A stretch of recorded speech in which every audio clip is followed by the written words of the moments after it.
Hi and welcome back to part 3 of my How to Sketch in NX tutorial series. We're going to go through 9 things. The first thing is mirror curve. And with this function you can mirror a curve around a center line. The second function is pattern curve. And with this feature you can copy a curve multiple times in just seconds. The third function is polygon, and with it you can make any sort of polygon you want. The fourth function is ellipse, and it makes ellipses, just like it sounds. The fifth one is offset curve, and with this you can create a copy of a curve, then move it a set distance from the original curve. The sixth one is derived lines, and it creates however many copies of the line as you want at any distance, much like pattern. The seventh one is fillet, and it creates rounded corners. The eighth one is chamfer, and it creates a corner with an angle. The ninth thing is make a corner, and it does exactly that.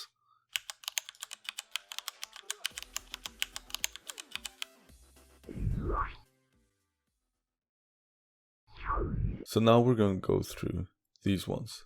So projected curve can only be used outside of Sketch. So right now I can't show it, I'll show it in another video. But we can use mirror curve. So let's say we have this line. We want the exact same line to be on the other side of our axle. Then we can use mirror curve. So we choose our curve to mirror, as you can see over here. We choose this one. Then we have to choose our center line. And our center line is going to be our y-axis. Our y-axis. And now we've created a line over here, the exact same distance as this one to the center line.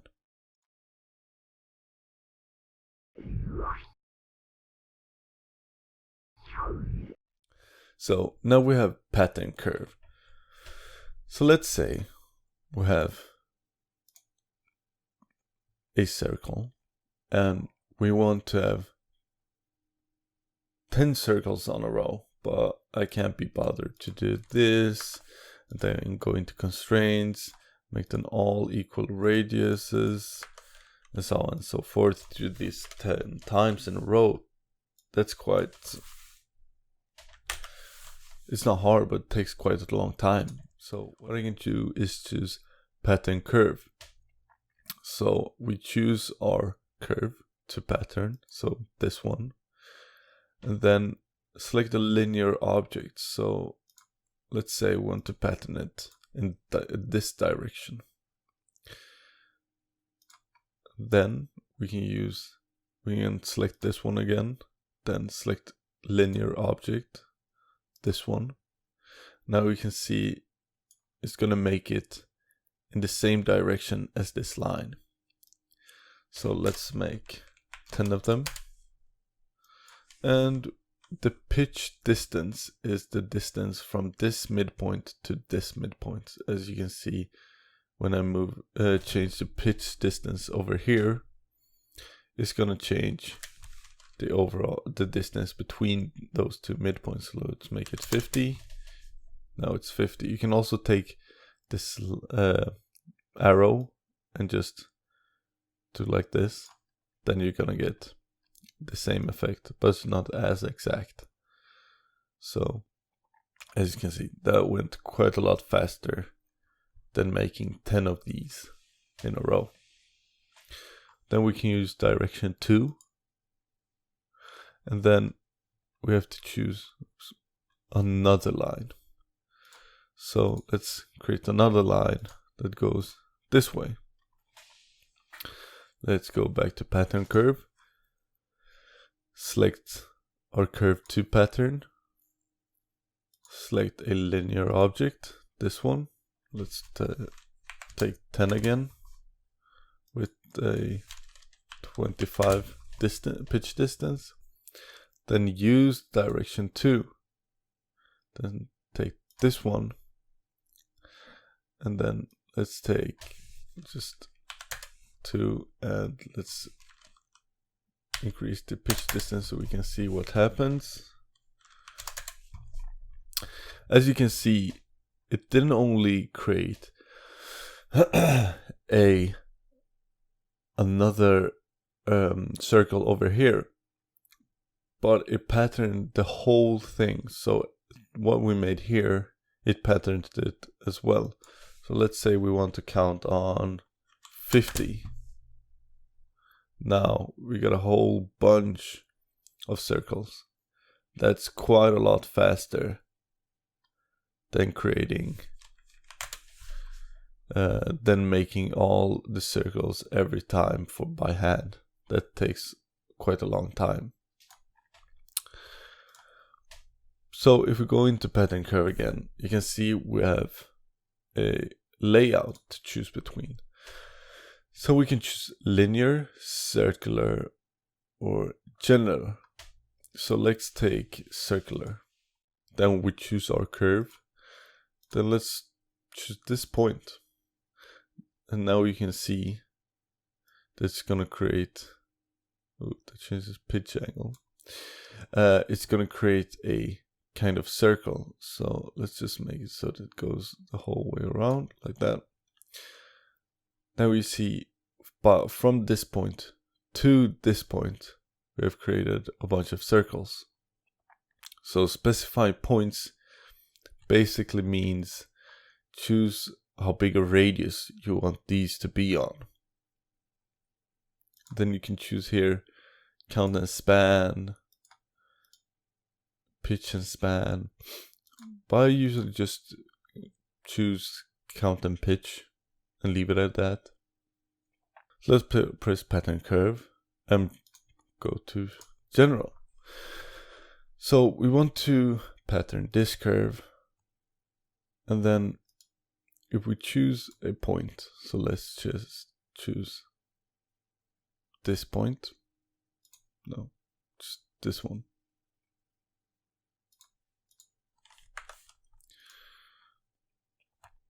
This curve to specify point, this point. So now we can just create a bunch of lines that are equally, the distance between these lines are gonna be the same distance as from this line to this. So we can just, that's basically what it does. I've never used it before. I only use linear and circular, but if you want to use general, now you know how. When you create a polygon, it's the same shape as this one, but when we add more sides, we're gonna get a bit different shape. So the best thing is to do is choose your radius immediately, and then lock it, and then choose your rotation. So basically from one side where it's gonna start, so unlock that as well. Then choose the placement of it. What you can do, if you don't want to lock them, you don't quite know how big you want it, then you can choose your point and then play around with it like this. So that's basically how it works. And you can also do like this. Now we have a polygon with less sides inside another polygon with more sides. Next up is ellipse. So what does a ellipse do?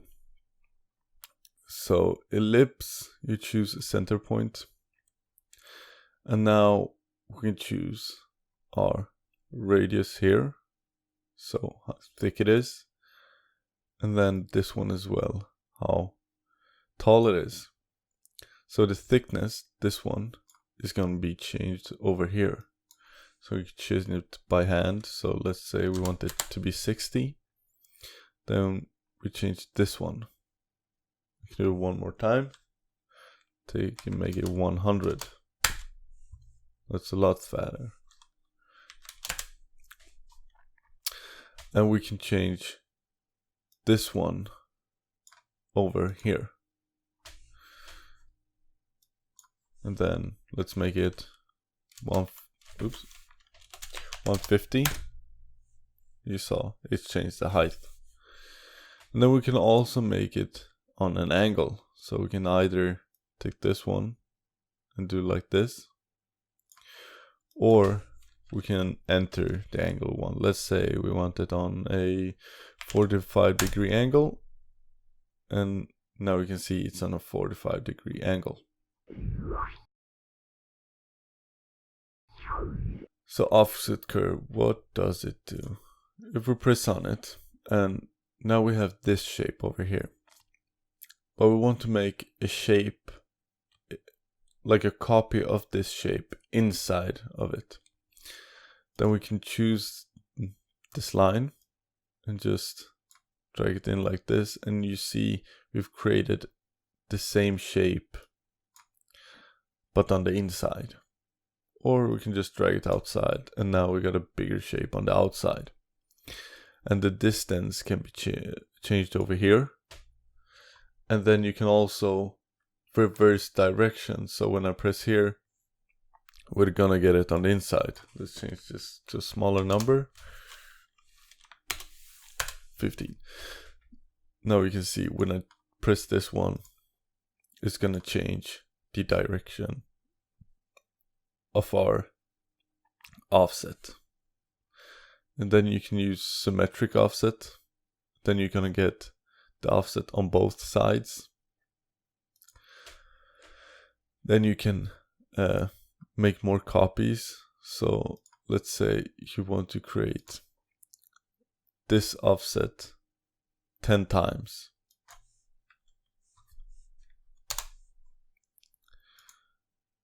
Like so. Now we've created the same offset 10 times. So derived line is an interesting one. So if you choose derived lines, you can use it to create copies of the line in the same direction and angle it is at. So like this, if we want to create derived line over here, you see it creates a copy of it in that direction. But as you can see, the offset is always changed, and it's hard to keep it the same. So what we can do, if you want the same offset between the different lines, you have to set the offset by hand like this. Otherwise it's going to change. And then if you don't move your mouse or anything, you can just keep going, enter, enter, enter, and you're gonna get the same distance between every line. As you can see, we created 1, 2, 3, 4, 5, 6 lines, and every one of them are at the same distance from each other.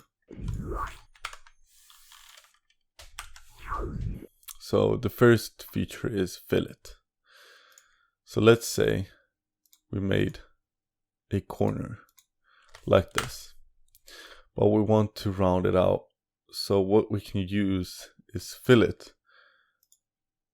and press this line to this line, and then choose our distance like this, or a radius rather, and we're gonna get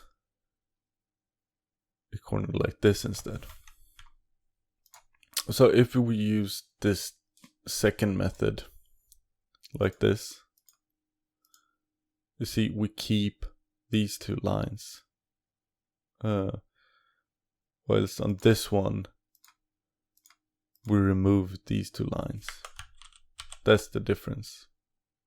And you can use different ways of filling it, like this, like this, or like this. Just by pressing here, you're gonna cycle through them. So if we press one more time, you get the normal one, and the second time we're gonna get this one, and the third time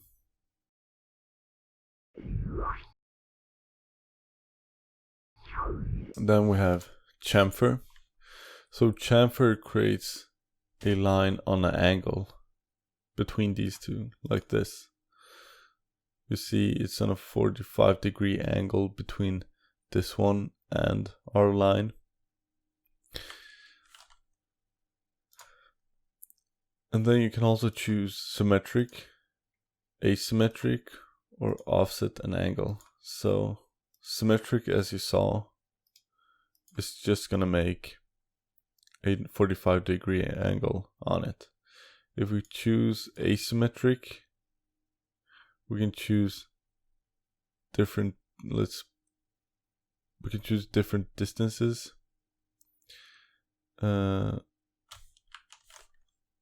If we choose asymmetric, we can lock these distances and press like 100 on 10. No, let's change 100. 100 on the first one, 280 on the second one. You see now it's on an angle, different angle from before. If we choose offset an angle, we can lock the distance and the angle. So let's say we want 120 distance and let's say a 30-degree angle. Then we can choose this one to this one, and you see we have a 30-degree angle with a 120 distance. Next up is make a corner. So make a corner is very simple. If we want to have a corner between these two lines, this one and this one, then we can choose this to this. And you see, we just made a corner. It's basically quick extend, but a little faster when we want to make corners.